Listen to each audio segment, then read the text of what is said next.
la coalition là boitait depuis longtemps. De faire les mêmes erreurs que nous sommes en train de faire depuis des années, des années, des années. Je ne travaille pas pour une seule personne, on travaille pour la nation, pour l'État, au Kasaï, même au Katanga.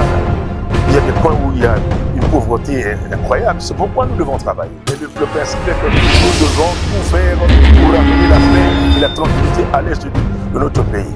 On peut habiter tout le monde là-bas, il va bon à l'État.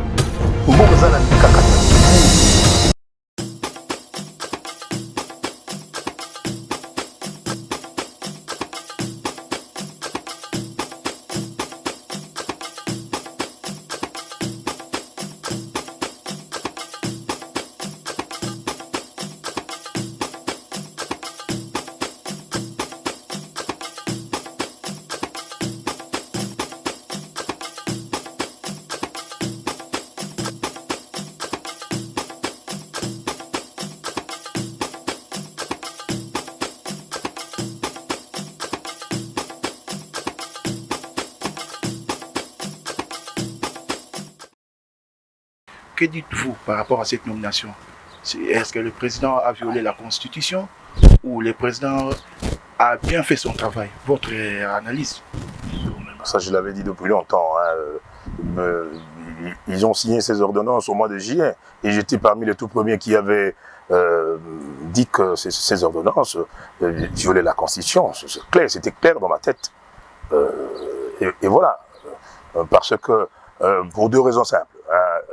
Le contre-saint du Premier ministre, c'est lié à la personne du Premier ministre. Comme chef du gouvernement, un intérimaire ne peut pas contresigner une ordonnance du président de la République à la place du Premier ministre. Encore que le Premier ministre, quand il lui a laissé l'intérim, il avait circonscrit le rôle qu'il allait jouer. Et encore qu'il n'était pas loin, il était ici à Lubumbashi. Vous ne pouvez pas, vous, le chef de l'État, vous envoyez votre Premier ministre en mission pour 2 jours seulement ici à Lubumbashi, et après lui, vous faites contresigner vos ordonnances par un intérimaire, sans que lui le sache. Donc, il y a quelque chose qui ne va pas dans le fonctionnement des institutions, et il suit la publication de ces ordonnances à la télévision comme tout le monde. Ça, c'est très gênant, ça. Donc, mais non, bon, ces juges, bon, ont prêté serment, on est dans la crise.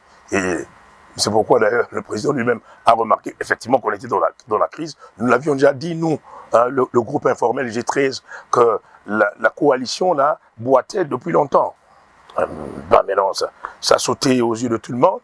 Et le président a fait son discours que vous avez suivi, un bref discours pour montrer, pour dire à l'opinion que on est dans la crise et que la coalition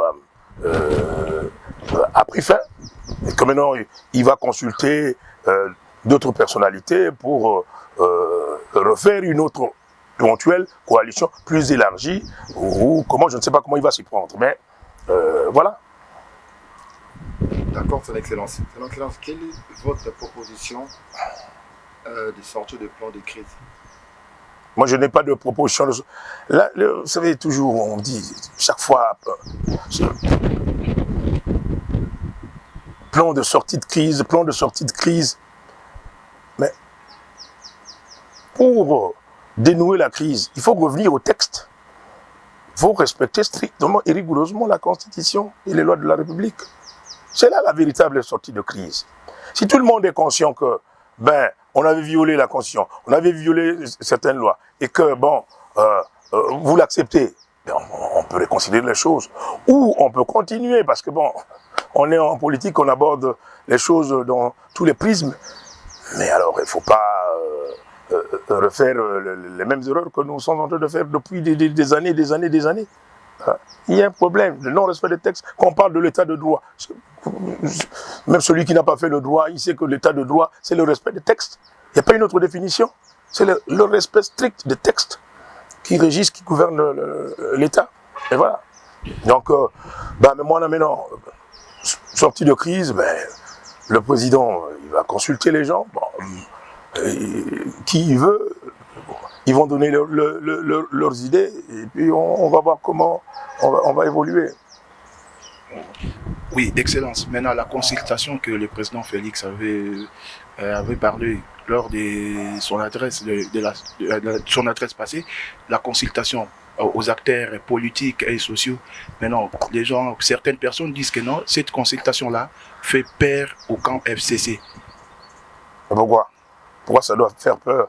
Le FCC n'a pas encore réagi. Parce que quand le président dit que bon, ils ne se sont pas entendus, il n'y a pas de divergence, il a cité les matières sur lesquelles il y a des points de divergence. C'est-à-dire que, bon, ils ne se sont pas entendus dans la coalition, mais il n'a pas dit qui a tort, qui a raison. Mais d'après ce que moi je vois, c'était son action, son discours était un discours accusateur, pour dire que bon, c'est plutôt du côté du FCC, mais le FCC va réagir, pour dire, ben oui, bon d'accord, vous aviez dit qu'il y a eu des points de divergence, mais qui est responsable de ces points de divergence? Eh bien voilà, en ce moment on suivra, mais bon, il faut attendre la réaction formelle, officielle du FCC.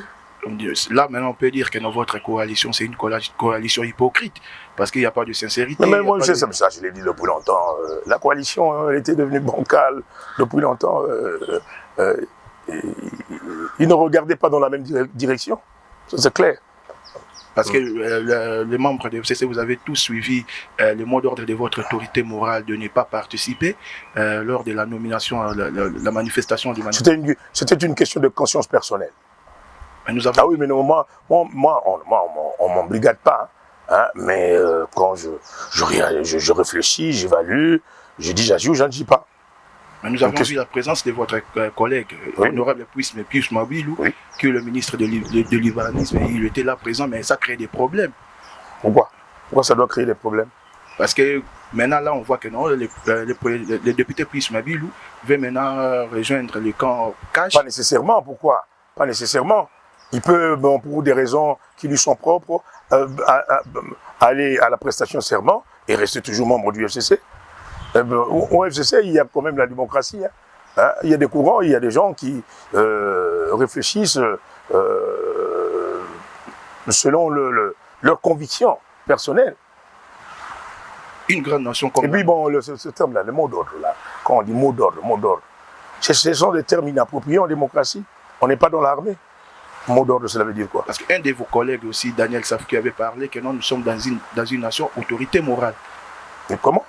Il avait dit, Daniel Safou, que maintenant là... Moi, on ne m'avait pas signifié ça. Moi, j'ai entendu ça comme ça. Une nation autorité morale, au lieu de travailler pour l'intérêt de la nation, les gens travaillent pour les intérêts de leurs autorités morales. Bon, mais ça, c'est d'autres personnes qui le font. Moi, je ne travaille pas pour une seule personne, on travaille pour la nation, pour l'État. Même l'autorité morale, elle-même, elle ne peut pas travailler pour elle-même. Elle travaille pour l'État. Il faut voir les choses dans ce sens-là. Et c'est comme ça qu'on peut faire évoluer notre pays. Son Excellence, êtes-vous fier de l'Assemblée nationale? Pardon? Êtes-vous fier de l'Assemblée nationale d'aujourd'hui? Notre Assemblée nationale? Mais je suis là. Non, êtes-vous fier de l'Assemblée nationale? Ben, bien sûr que oui. Je suis fier de l'Assemblée, on est là, on travaille. Les députés qui se citent entre eux, et puis le député... Moi, ça arrive partout. Vous avez déjà vu en Europe, même aux USA, même en Russie, les députés qui viennent même aux mains. Mais bon, ça arrive, mais c'est pas mécanique, c'est pas systématique. Selon vous, honorable, aujourd'hui, si on parle de la République démocratique du Congo, un pays riche, mais la population pauvre. Vous êtes élu de Mbandaka. Oui. Vous êtes élu de Mbandaka. Quand vous faites des descentes là-bas dans votre province, c'est parce que c'est votre province natale. Vous êtes natif de Mbandaka. Maintenant, quand vous descendez là-bas, la situation quotidienne, la vie quotidienne, leur vie sociale, que la population vit là-bas, que dites-vous par rapport à... Mais c'est pas seulement Mbandaka. Depuis longtemps, le pays est en difficulté, rien ne va. D'abord de votre fief. Oui, c'est vrai, mais c'est ça que je dis. Oui. Rien ne va. Quand rien ne va. Pratiquement en tout point de vue. Sur le plan économique, sur le plan social. Il n'y a pas d'électricité là-bas. Bien sûr, depuis longtemps, ça. Problème de route. la population pauvre. Il y a même dans certains villages que la population ne connaisse même pas le président actuel. Vous l'avez dit vous-même, je dis, c'est pas seulement pour Mbandaka qu'il faut aller même au Kasaï, même au Katanga. Il y a des coins où il y a une pauvreté incroyable. C'est pourquoi nous devons travailler. Hein? Nous devons travailler pour l'État, pour la République, combattre la corruption, les malversations financières, contrôler le pays quotidiennement, l'auditer systématiquement et sanctionner de façon exemplaire, mécaniquement également. Voilà tout. Maintenant, vous êtes membre de l'FCC. L'FCC a fait presque 18 ans au pouvoir. Mais l'FCC, son bilan, il n'a rien fait pendant 18 ans pour le Congo. Il n'a rien prévu pour la population. Mais vous êtes membre de l'FCC. Ouais. Maintenant, si on parle maintenant de la situation quotidienne de la population, leur vie quotidienne, c'est en difficulté. Par là, on peut dire que non, c'est l'FCC qui est à la base de ça. Quand on parle de l'FCC, on voit directement Joseph Kabila et ses collaborateurs. Mais si vous faites le bilan, moi je dirais que le bilan n'est pas bon. Ça c'est clair. Le bilan n'est pas bon. Mais le bilan n'est pas bon pour plusieurs raisons. Pour plusieurs raisons. Vous avez le problème d'insécurité. Vous savez, le budget que nous votons, pratiquement, le tiers va à l'armée pour combattre l'insécurité qu'on a à l'est de la République. Mais vous ne pouvez pas attendre une vie meilleure quand le budget d'abord est modique. Hein, et puis vous consacrez le tiers de ce budget aux problèmes de sécurité, mais vous tournez en rond. Hein, c'est comme si vous avez l'argent ou l'eau, vous le versez dans un tonneau de Danaïde. C'est clair. Donc maintenant, il faut bien réfléchir. Hein, il faut bien réfléchir, requalifier la démarche, tant sur le plan de la gestion interne du pays comme sur le plan externe. C'est clair. Son Excellence, vous venez de parler du programme de l'Est. Pensez-vous que ce programme-là pourrait finir un jour? Et bien sûr que oui. Ça doit. Ça doit. Ça fait un moment qu'on a aux infos, ça ne cesse de se répéter. Moi, je ne suis pas dans le secret vraiment des problèmes de l'Est, mais le principe est que nous devons tout faire pour ramener la paix et la tranquillité à l'Est de notre pays. Excellence, nous sommes arrivés à la fin. La dernière question vraiment sera en lingala pour la meilleure audition de tout le monde. Honorable Henri Thomas Lokondo, Lelo, Oyo, Mboka, Congolais que vous êtes de père et de mère, au Tambolaka, au Vandara, na vie sociale, au Tambolaka, au Monara. Lelo soki balobi na yo, honorable Henri Thomas Lokondo, est-ce que Mboka lokola Congo et koki ko dépendre na coalition oyo bato basali ya ba individu ezo bloquer Mboka vie sociale eza bien té, la vie politique eza bien té, économie eza bien té. Bino bozara ba député batindaka bino po bolobe la population. Mais c'est le contraire. Eza ba question toté ko tuna awa, eza le contraire. Ceux qui babila biso honorable Henri Thomas Lokondo, yo siko zonga na place ya population. Face ya bato bazo kamba 2023 élection au voter bango lisusu. Et là, c'est évident que le vote est secret. J'évaluerai. Puisque le vote est secret. Beaucoup voté bango lisunga moi pena ozala candidat. Mboko za na mikakatano mingi. Yango na lobaki mais tout sur la scandale poto. Il faut bato ya malamu. Ba idée ya malamu pona mboka etambola malamu. Au contrôler mboka malamu, mbongo ya l'état ezala na qu'est-ce ya l'état? Ko pesa bitumbu na bato ba koyiba mbongo ya l'état. Ndé kutambola mbongo kutambola malamu ndé wana.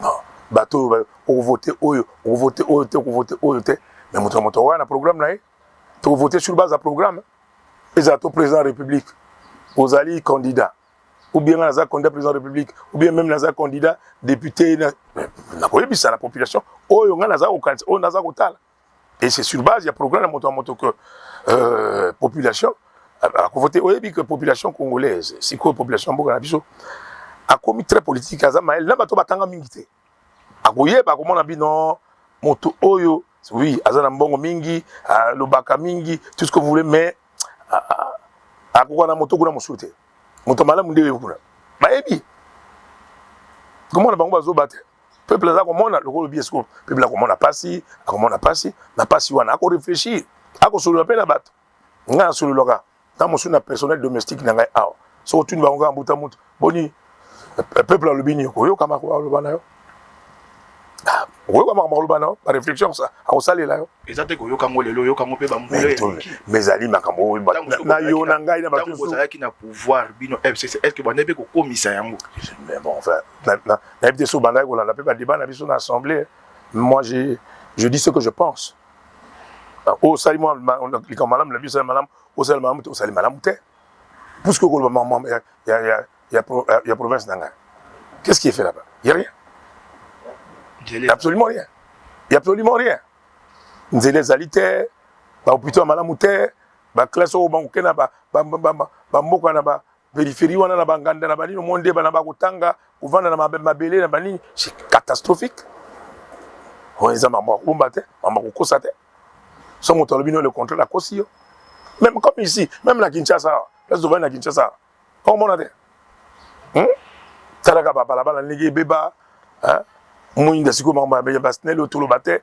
mai ya ngonga yango elingi mais makaniso za nango ya malamu consultation yango pousa na pona ni to pousa na pemene ya ndeko na yo congolais Félix Antoine Tshisekedi o sala pe ba proposition pousa na ba itedi yo ke naka ba bengi yote o pousa ndé c'est-à-dire afungoli porte oui tout le gars la fungoli porte na zusko voiture na ngai hein jeep na ngai na bimina na ndako na kewa opesa likanisi na ah oui mais il faut pas benga yo mais il faut pas benga yo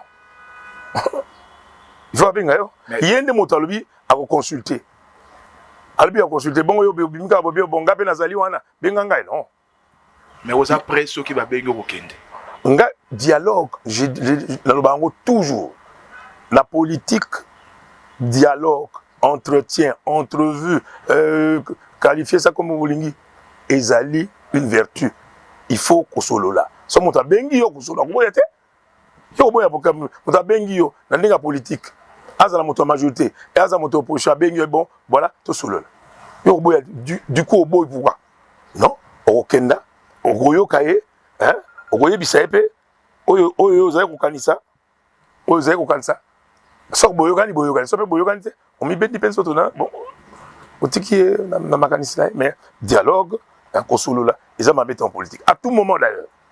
On aura les 30 secondes pour finir avec vous. Si vous l'élo, positionner toujours le monde comme ça, congolais, politique, au bazotique a toujours radical. Même les Cambodgiens malam, bango baza comme mon amabé. Même les Cambodgiens pour l'avenir, bon autant l'intérêt personnel. Au coquinet kolobani exemple pour la nette position, oyo déjà ba propos ils a déjà tenu par rapport à consultation net. Bande ko ya lamuka, ndenge baza bon kolobaete, eza lokola moto adindi na mai. Félix Antoine Tshisekedi azalo ko adindi na mai amona ko ki ko se noyer ye moko te yanga zo benda batu ba noyer elo wana ba comment na kota ba commentaire papa mbala te di wana ba mbo ya ora ba na mike adindi na mai ngilo bani na bien déjà choli bila na ezali pamba alingi achola na batu nyonso wana point de vue na bango ngana ko commenter point de vue na bango te vous voyez ça d'ici ngana commenter point de vue na bango ndinga bango otala makambo yango wana votre dernier mot ya lelo dernier mot zaka ko remercier bino to sambela pe nzambe pona makambo to sala to posala pe nzambe te zama na nzambe pomboke kendele liboso afungola biso maele apesa moto su bwanya pona to kama mboka malamu